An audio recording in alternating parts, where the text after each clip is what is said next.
अंतर्राष्ट्रीय T20 match होने जा रहा है। ये मैच शाम को भारत और ऑस्ट्रेलिया के बीच होगा। शहीद वीर नारायण सिंह स्टेडियम जहां मैच होने वाला है, वहां का हाल आपको बता दें कि करीब 3 करोड़ 16 लाख रुपये का बिल बकाया होने की वजह से यहां का अस्थाई बिजली कनेक्शन काट दिया गया है। मैच को देखते हुए 200 किलोवाट का अस्थाई कनेक्शन CS यानी छत्तीसगढ़ स्टेट क्रिकेट संघ के नाम से दिया गया है। जानकारों का कहना है कि मैच से जुड़ी फ्लड लाइट हमेशा से जनरेटर से ही चलती है, लेकिन स्टेडियम में दर्शक दीर्घा की लाइट बिजली कनेक्शन से जुड़ी होती है। इसके लिए यहाँ पे अस्थाई जो है व्यवस्था की गई है। सीधे जुल्फी के पास चल सकते हैं हमारे सहयोगी। जुल्फी, बताइए क्या अपडेट है। बाबा, आज यहाँ पे पहला ये कहा जा रहा है कि पहला अंतर्राष्ट्रीय T20 मैच हो रहा है भारत और ऑस्ट्रेलिया के बीच में। जो सीरीज चल रही है उसका ये चौथा मैच होगा और इस बात को लेकर चर्चा है क्योंकि ये देश का चौथा जो है सबसे बड़ा स्टेडियम बनाया गया है और इस स्टेडियम में बहुत ज़्यादा मैच अंतर्राष्ट्रीय नहीं होते हैं, बहुत कम होते हैं। हालांकि छत्तीसगढ़ के लोगों की मंशा रहती है, लोग चाहते हैं कि यहाँ पर मैच हो और जब भी यहाँ पे मैच होते हैं तो काफ़ी भीड़ देखने को मिलती है। बीते दिनों भी हमने देखा कि किस तरीके से टिकट को लेकर भीड़ थी, लेकिन सबसे इस बात को लेकर चर्चा बाबा हो रही है कि स्टेडियम की जो स्थायी कनेक्शन होता है, जो परमानेंट कनेक्शन होता है, उसकी बिलिंग ना होने की वजह से, क्योंकि छत्तीसगढ़ का जो खेल विभाग है उसने बिल जमा नहीं किया। वो 3 करोड़ 16 लाख रुपए की राशि, जिसकी वजह से इसका स्थायी जो कनेक्शन है उसे काट दिया गया था। लेकिन मैच पहले शेड्यूल में नहीं था, लेकिन जब रायपुर को ये मैच मिला तो उसके बाद से यहाँ पर अस्थायी कनेक्शन दिया गया है और जनरेटर से पूरी लाइट जलेगी। तो इसको लेकर चर्चा थी कि ये मैच जो पूरा होगा वो जनरेटर की लाइट से होगा, लेकिन जो जानकार हैं, जो CS के लोग हैं, उनका ये कहना है जितने भी अंतर्राष्ट्रीय मैच होते हैं उनको जनरेटर से जो फ्लड लाइट है जिससे मैच खेला जाता है वो जलाई जाती हैं। तस्वीरें हम दिखा देते हैं कि बाबा किस तरीके का ये छत्तीसगढ़ का स्टेडियम है। शहीद वीर नारायण सिंह इंटरनेशनल स्टेडियम है। ये बहुत भव्य स्टेडियम है, 50,000 से ज़्यादा यहाँ की कैपेसिटी है और ये लाइन से जो है जनरेटर जो है वो गाड़ियों में, ट्रैक्टर की ट्रॉली में ये लाइन से लगे हुए हैं और इसी लाइट के जरिए जो स्टेडियम की जो फ्लड लाइट है जी उसको जलाया जाएगा और जो अस्थायी कनेक्शन लिया गया है उसके जरिए जो दर्शक दीर्घा है और जो दूसरी बिजली की सप्लाई होती है वो उसकी आपूर्ति होगी। जी बाबा। जरूर जी जुल्फी, आपका बहुत बहुत शुक्रिया इस तमाम बातचीत के लिए। हालांकि हम जानकारों के अनुसार फ्लड लाइट जो है हमेशा जनरेटर से ही जलाई जाती है। आपका जुल्फी बहुत बहुत शुक्रिया इस तमाम जानकारी के लिए। आगे बढ़ते हैं और गूगली के इस विशेष कार्यक्रम में आपका स्वागत है। वनडे वर्ल्ड कप के फाइनल की हार के बाद जो है अब आगे बढ़ने का वक्त है। 6-7 महीने के बाद अमेरिका और वेस्ट इंडीज में अब T20 वर्ल्ड कप का आयोजन होना है। कुछ ही महीनों बाद होना है, मतलब अगले साल जो है ये जून महीने में किया जाएगा। और फिलहाल जो है एक सीरीज चल रही है ऑस्ट्रेलिया के खिलाफ। 5 T20 की सीरीज भारत खेल रही है, 2-1 से आगे है। लेकिन जो टीम की घोषणा की गई है उस पर अब जो है कुछ चर्चा करना जो है लाजमी है। हमारे साथ हमारे मेहमान जुड़ गए हैं, राजेश चौहान जी हैं और बिमल भी हमारे साथ जुड़ गए हैं। तो बिमल, सबसे पहला सवाल तो यही है कि क्या जो टीम चुना गया है, क्या एक बड़ी चर्चा है कि विराट कोहली को टीम में जगह नहीं दी गई है, क्या T20 फॉर्मेट से में अब वो नहीं रहेंगे? इसका क्या मतलब समझा जाए? देखिए बाबा, ये बड़ी खबर आई है और कल रात में जो BCCI की मीटिंग हुई है वहाँ डिस्कस हुआ, यहाँ तक मुझे जानकारी है। इसके आगे की जानकारी जो है वो अभिषेक त्रिपाठी की ये खबर है, लेकिन ये कहा जा रहा है कि वहाँ डिस्कस किया गया है और विराट कोहली को शायद उसमें शायद जगह नहीं मिलेगी। लेकिन ये बड़ी बात है, मतलब ये मेरे हिसाब से ये कहना इसलिए अर्ली है कि क्या अभी जब IPL होगा उसका परफॉर्मेंस बहुत ही इंपॉर्टेंट होगा, क्योंकि यहाँ से अब तक अब देखें वर्ल्ड कप तक जो जून 4 को स्टार्ट होगा तब 10 T20 भी आपको इंटरनेशनल नहीं खेलने हैं। तो IPL मुझे लगता है ऐसा, क्योंकि IPL का स्टैंडर्ड भी इंटरनेशनल सारे प्लेयर्स खेलते हैं, तो वो बहुत डिसाइडिंग फैक्टर होगा और वहाँ विराट अगर खेलते हैं तो ये बहुत जल्दबाजी है। लेकिन अगर इस तरह का डिस्कशन भी हुआ है BCCI में तो ये बहुत बड़ी खबर। अभिषेक से ही पूछ लेते हैं बिमल। अभिषेक, बताइए क्या खबरें हैं? आप तो घूमते रहते हैं टीम के साथ। विमल जी थोड़ा छुप के बताते हैं, मैं थोड़ा खुल के बताता हूँ। विमल जी देखिए, कल तक की जो खबर है, कल बीसीसीआई की डिस्कशन हुई, बीसीसीआई की बैठक थी, उसमें बीसीसीआई के पदाधिकारी थे, पांचों सिलेक्टर थे, चीफ सिलेक्टर थे, चीफ कोच थे। वहां पे डिस्कशन हुआ कि अभी तक के परफॉर्मेंस के आधार पे और जो वनडे वर्ल्ड कप में जो स्ट्राइक रेट है और जो हमें टीम कॉम्बिनेशन बनाना है, उसके हिसाब से T20 वर्ल्ड कप में कौन सी टीम रहनी चाहिए, कौन सी नहीं रहनी चाहिए। तो जो आज है कल की तारीख थी 31/11/2023। तो 31/11/2023 तक जो टीम इंडिया के बारे में चर्चा हुई है, उसमें ये चर्चा हुई कि रोहित शर्मा को ही कप्तान बनाएंगे। रोहित शर्मा ने भी गुजारिश की थी कि अगर आप मुझे खिलाना चाहते हैं तो फिर आप मुझे ये मुझे संतुष्टि दे दें कि मैं T20 वर्ल्ड कप तक का कप्तान रहूंगा। तो बीसीसीआई ने उनको कंफर्मेशन दे दी कि वो T20 वर्ल्ड कप में अगर वो फिट होते हैं, अगर वो टीम में उनकी वो जगह है, अगर वो मतलब खेलने के लिए वो फिट है, अगर कोई चोट वोट नहीं लगती है, तो वही T20 वर्ल्ड कप में भारतीय टीम के कप्तान होंगे, हार्दिक पांड्या नहीं होंगे। पहली बात ये। दूसरी बात, विराट कोहली, जिससे विमल जी थोड़ा बच बच के बोल रहे थे, तो दूसरी बात ये है कि विराट कोहली पे कल जो चर्चा हुई उसमें यही चर्चा हुई है कि विराट कोहली की टीम में जगह नहीं बन रही, कैसे बनाई जाए। अगर आप ओपनिंग में रोहित शर्मा खेल रहे हैं तो रोहित शर्मा ओपनर हैं, उनके साथ यशस्वी जायसवाल या शुभमन गिल में से कोई एक ओपनिंग करेंगे। जब विराट कोहली आईपीएल में ओपनिंग करते हैं फाफ डू प्लेसिस के साथ, विराट कोहली एक नंबर पे नहीं खेलते हैं, तो विराट कोहली की जगह, विराट कोहली ओपनिंग में रन बना रहे हैं आईपीएल में, आप उनको यहाँ पे वन डाउन में कैसे खिलाओगे? क्योंकि वन डाउन जब तक बैटिंग आती है तब तक फील्ड फैल जाती है और प्लेयर बाहर हो जाते हैं, फील्डिंग फील्डिंग अलग हो जाती है। तो उस समय क्या आपको एंकर के रोल की जरूरत है? सिलेक्टर ने कहा नहीं जरूरत है। उन्होंने कहा, फिर क्या हुआ कि वन डाउन में किसको खिलाओगे? तो वन डाउन में ईशान किशन हो गए। ये डिस्कशन की बात है जो कल डिस्कशन हुआ। ये हमारा सपना नहीं है, किसी का सपना नहीं है। जो मीटिंग में हुआ वहां के लोगों ने मुझे बताया है, मैं वो बता रहा हूँ।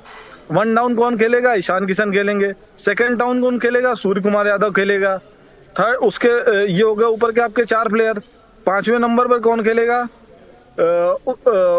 हाँ, 4 हो गए। उसके बाद आपके पास हार्दिक पांड्या हो गए, रविंद्र जडेजा हो गए, रिंकू सिंह हो गए। तो आपके पास विराट कोहली की जगह कहाँ बची? जी, विराट कोहली की जगह नहीं बच रही है। चौहान साहब, आप क्या कहेंगे? विराट कोहली के लिए जगह नहीं है। अभिषेक की एक्सक्लूसिव खबर है, एकदम भरबेटम मीटिंग की बात सुना दी उन्होंने नेशनल टेलीविजन पे। नहीं नहीं, अभिषेक ने भी बिल्कुल सही कहा है, जो बात हुई होगी नेचुरल है। विमल ने भी जो कहा वो भी सही है। लेकिन आप देखेंगे कि अभी जो है, अभी जो 3 टीम आज आई है, तीनों टीम में अगर आप थोड़ा सा पूरा देखें तो ये तैयारी चालू है। और विराट कोहली को जगह बनाने के लिए, विराट कोहली की ऐसा नहीं है कि हमें उनके किसी और परफॉर्मेंस की या नंबर की या स्थिति की जरूरत है। विराट कोहली को अगर खेलें कि हमें जरूरत होगी तो हम आसानी से कहीं पर भी हम जगह बना लें, उसमें कहीं दो राय नहीं है। अभी समय है, 6 महीना है, आईपीएल पूरा पड़ा हुआ है और रोहित ने यस किया है, तो नेचुरल है रोहित जब यस करेंगे। और रोहित को बोर्ड ने आश्वासन दिया, तो उस आश्वासन के पीछे कहीं ना कहीं रोहित, ऐसा नहीं है, रोहित भी कहीं ना कहीं चाहेंगे कि विराट उनके साथ बने रहें और उनका साथ दे सीनियर प्लेयर के हिसाब से, और वो साथ में लेकर के चलें। जी, अभिषेक, एक चीज और चर्चा करना चाहूंगा, उसके बाद विमल के पास आएंगे। नेहरा साहब को कहा गया कि T20 का कोच बन जाइए, उसके पीछे क्या कहानी है? उन्होंने क्यों मना कर दिया? फिर हार्दिक पांड्या जो है गुजरात छोड़ के मुंबई आ गए, इसके ये भी एक बड़ा इंटरेस्टिंग सी खबर है। इसके पीछे की कहानी भी बता दीजिए। सर, नेहरा की जानकारी मेरे पास ये है कि जो बीसीसीआई था वो राहुल द्रविड़, बीसीसीआई इस बात से कंफर्म था कि राहुल द्रविड़ के बाद वो वीवीएस लक्ष्मण को कोच बना लेंगे। लेकिन वीवीएस लक्ष्मण ने कहा कि अभी हम 1 साल कोच बनना नहीं चाहते, और राहुल द्रविड़ के पास ऑफर था लखनऊ सुपर जायंट से और राजस्थान रॉयल से कि आप आईपीएल में हमारे लिए कोच बने। और 2 महीने में जितना पैसा मिल रहा था बीसीसीआई उतना 1 साल में भी नहीं देता है। तो राहुल द्रविड़ जब कोच बने भी थे तब भी 2 साल पहले, तब भी वो कोच बनना नहीं चाहते थे। वो कर्नाटक में ही, बेंगलुरु में एनसीए में रहना चाहते थे, क्योंकि उनका बेटा भी क्रिकेट खेलता है। वो चाहते थे कि उन पे समय दें, परिवार को समय दें, और बेंगलुरु में एनसीए के पास में ही उनका घर है। लेकिन बीसीसीआई के कहने पे वो कोच बने थे। तो अभी बीसीसीआई उनसे कह रहा था कि आप फिलहाल साउथ अफ्रीका दौरे तक कोच बन जाएं, तो उसके बाद फिर हम तब तक देख लेंगे। तो उन्होंने कहा कि नहीं, साउथ अफ्रीका नहीं, फिर वर्ल्ड कप तक। ये भी आज मैंने खबर लिखी है कि वर्ल्ड कप तक उनका, क्योंकि बीसीसीआई की रिलीज में ये नहीं था कि सिर्फ एक्सटेंडेड था, ये नहीं था कब तक एक्सटेंड किया। कल जब राहुल द्रविड़ की मीटिंग में आए हैं, वहां पे ये तय हुआ है कि T20 वर्ल्ड कप तक राहुल द्रविड़ कोच रहेंगे। जब ये लक्ष्मण नहीं माने तो आशीष नेहरा से भी एक बार पूछा गया, लेकिन आशीष नेहरा का 2025 तक गुजरात से करार है, गुजरात की टीम से। उन्होंने मना कर दिया। और वहां भी वही बात आती कि 2 महीने में जब उतने पैसे मिलना है तो हम साल भर टेंशन क्यों लें और बीपी की गोली क्यों खाएं। तो विमल, आपकी विशेष टिप्पणी चाहिए इन सब चीजों पर। तो हार्दिक पांड्या का सीधा सा मामला देखिए है अभिषेक, कि अभिषेक अच्छा कुछ कह रहे हैं अभिषेक। जहां तक हार्दिक पांड्या अभिषेक का मामला है, तो हार्दिक फ्रंट पांड्या फुट पे का बैटिंग मामला करते ये हैं है हमेशा। कि हार्दिक पांड्या को मुंबई इंडियंस लेना चाहती थी और पिछले आईपीएल के बाद से ये चीजें शुरू हो गई थी। मुंबई इंडियंस अपना फ्यूचर देख रही है। रोहित शर्मा इस साल तक कप्तानी करेंगे, इसके बाद वो T20 फॉर्मेट छोड़ देंगे, जो मेरी जानकारी है। वो इंटरनेशनल से भी छोड़ देंगे और शायद आईपीएल में भी ना खेलें, क्योंकि और अगले साल से हार्दिक पांड्या मुंबई इंडियंस की कप्तानी करेंगे। 2025 में बड़ी नीलामी होनी है। उससे पहले मुंबई इंडियंस कम से कम 5 साल तक अपना कप्तान ऐसा रखना चाहती है जो अगले 3-4-5 साल तक उसकी सही बात कप्तानी है। करे। हार्दिक पांड्या उसके लिए उपयुक्त हैं। जी, मुंबई इंडियंस जानी जाती है कि अपने लॉन्ग टर्म प्लानिंग के लिए। विमल, अब आपको यहाँ पे लाना चाहूंगा। अब आप बताइए, ढेर सारी जानकारी दी है अभिषेक ने। बिल्कुल, देखिए अभिषेक फ्रंट फुट पे बैटिंग करें, लेकिन वो जो कुछ कह रहे हैं उसमें एक शर्त भी है। वो ये मान के चल रहे हैं कि अभी से लेके आईपीएल और आईपीएल से लेके 4 जून से T20 वर्ल्ड कप शुरू होने वाला है, तब तक अमेरिका और वेस्ट इंडीज़ में, तब तक ये सारे खिलाड़ी फॉर्म में रहेंगे, किसी को चोट नहीं लगेगी। बिसाइड्स जो ग्लोरियस अनसर्टेनिटीज़ कहते हैं, और विराट का जो फॉर्म है वो वापसी कर सकते हैं। ये देखना होगा कि विराट खुद वापसी चाहते हैं या नहीं चाहते हैं T20 में। अगर उन्होंने 1 महीने का रेस्ट मांगा है तो इसका मतलब है कि वापसी चाहते हैं। और मुझे लगता है कि मतलब ये ठीक है, जैसा मैं पहले भी कह रहा था कि अभिषेक बीसीसीआई में जो बात हुई है उसको बता रहे हैं, और उस हिसाब से ये बहुत बड़ी खबर है। लेकिन आईपीएल, मैं अभी भी मानता हूँ कि आईपीएल बहुत बड़ा डिसाइडिंग फैक्टर हो सकता है। अगर वहाँ आकर कोई खिलाड़ी, जैसे विराट कोहली के पास अब तक आईपीएल की ट्रॉफी नहीं है, अगर वो जीत जाते हैं, उनके रन ऐसे ही बनते हैं जैसे वर्ल्ड कप में, तो आप कैसे रोकेंगे? तब उनकी जगह बाकी खिलाड़ी जो हो सकता है फॉर्म में नहीं हो, वहाँ प्लेस बने। तो इस तरह से अभी मतलब टीम कॉम्बिनेशन का ना, हालांकि हमारा सवाल यही था कि क्या team India T20 world cup की तैयारी अब से शुरू कर रही है या तस्वीर साफ नहीं है? अभी भी बहुत सारे सवाल हैं। उन सवालों के जवाब बीसीसीआई को, कोर टीम मैनेजमेंट को ढूंढना है, और हम पत्रकारों का काम है कि उसमें से खबर निकाल के दर्शकों तक पहुंचाना है, और वही हम कोशिश भी कर रहे हैं। लेकिन ये ज़रूर है, अब अभिषेक जो कह रहे हैं उसमें दम ज़रूर है कि खबर ये वाली, लेकिन बहुत सारे स्टिपुलेशंस है, बहुत सारे शर्त हैं, और इन बहुत सारे शर्तों को इफ एंड मुझे बट्स है। लगता है चौहान कि साहब, विराट या रोहित जैसे खिलाड़ी अभिषेक को अब हाँ एक अभिषेक, इम्पोर्टेंट बात कहना चाहूंगा कि कोई भी बीसीसीआई विराट कोहली को रोकने के लिए नहीं बैठा है कि विराट कोहली को रोकना है। आप जब भी कोई प्लान बनाते हैं, आपके सामने T20 वर्ल्ड कप होता है, वनडे वर्ल्ड कप होता है, तो आप फ्यूचर प्लानिंग करते हैं कि 6 महीने बाद हम कहाँ होंगे। तो कल जो प्लानिंग हुई है वो 6 महीने बाद की प्लानिंग हुई है। मैं जो बता रहा हूँ वो कल डिस्कस हुआ है। वो फ्यूचर में होगा या नहीं होगा, ये तो फ्यूचर पे डिपेंड करेगा। मैं ये नहीं कह रहा हूँ कि ये होगा, मैं ये कह रहा हूँ जो हुआ है, जो हुआ है हम वो बता रहे हैं। आगे क्या होगा ये तो भविष्य के गर्भ में लिखा है। और अभिषेक अब देखें तो लखनऊ को भी, फ्रेंचाइज क्रिकेट की बात करें तो लखनऊ को भी एक मेंटर की और कोच की जरूरत होगी। चौहान साहब, आपको क्या लगता है कि एक खिलाड़ी के बारे में बात करना चाहूंगा, रिंकू सिंह की, आज भी खेलेंगे, बहुत अच्छा खेल रहे हैं, बहुत अच्छे फिनिशर के रूप में उभरे हैं। तो ये खिलाड़ी पर जो इंडिया दांव लगा रही है शॉर्टर फॉर्मेट पे, ये काफ़ी एक जो है बहुत अच्छा संकेत है इंडियन क्रिकेट के लिए। आपने जैसे लखनऊ की बात करी, तो 2 महीने पहले मैंने खबर लिखी थी कि राजेश जी से पूछ रहे हैं क्या? हाँ, पहले राजेश जी से, फिर अभिषेक आता हूँ। जी जी, अभिषेक जी, आपकी सारी खबरें बिल्कुल ठीक बोल रहे हैं आप, सारे प्लानिंग के तहत की वाली बातें हैं। बात है रिंकू सिंह की। अभी भी आप देखें, एक हमारे टोटल टीम में, वर्ल्ड कप टीम में हमारे 3 से 4 पॉइंट है जो बहुत इंपॉर्टेंट पॉइंट है। हमें T20 वर्ल्ड कप में हमें अपना बॉलिंग कॉम्बिनेशन डिसाइड करना है, हमको T20 वर्ल्ड कप में एक ऐसा बैट्समैन बीच में लाना है जो हार्दिक को, अगर हार्दिक इंजरी इंजरी हार्दिक की क्या चलती है, या जैसे विमल ने कहा कि भाई आईपीएल के बाद बहुत सारे प्लेयर वो रहेंगे, क्या होगा हमें पता नहीं है। तो ये सारी चीजें आप देखिए, मैं आपको फिर बोल रहा हूँ, ये सारी चीजें ऐसी हैं कि हमें 2-3 प्लेयर ऐसे रखने पड़ेंगे बना करके, उनको एक्सपीरियंस देना पड़ेगा इस 6 महीने के अंदर, जो हमें हमारी जो वहां की जो 4 पॉइंट है, हमें वहां पर एक एक्सपीरियंस जो T20 में अभी तो हम अच्छा कर रहे हैं, लेकिन हम भूलना नहीं चाहिए कि अभी ऑस्ट्रेलिया टीम के आधे प्लेयर वापस जा चुके हैं, टॉप प्लेयर्स। जो भी टीम यहां से हार के गई है, बड़ी टीमें, वो आप पूरे दम से वापसी करेगी T20 जरूर। में। बहुत सारे प्लेयर अभी आप देखिएगा, आईपीएल में बहुत सारे प्लेयर हैं जो रेस्ट लेंगे, जो फॉरेन प्लेयर्स है ये रेस्ट लेंगे, ये नहीं खेलेंगे आईपीएल, ये अपनी टीम के साथ रहेंगे और ये वहां जाकर के तैयारी करेंगे और वापिस आएंगे। तो मेरा जरूर। मेरा ऐसा मानना है कि रिंकू सिंह जो है वो इस पूरे प्लानिंग का एक हिस्सा है, सिर्फ रिंकू सिंह नहीं है। अभी आपको मैं बता दूं कि हमने क्या बोलते हैं, रिंकू सिंह के साथ साथ हमारी जो बॉलिंग यशस्वी को भी लिया है टीम में।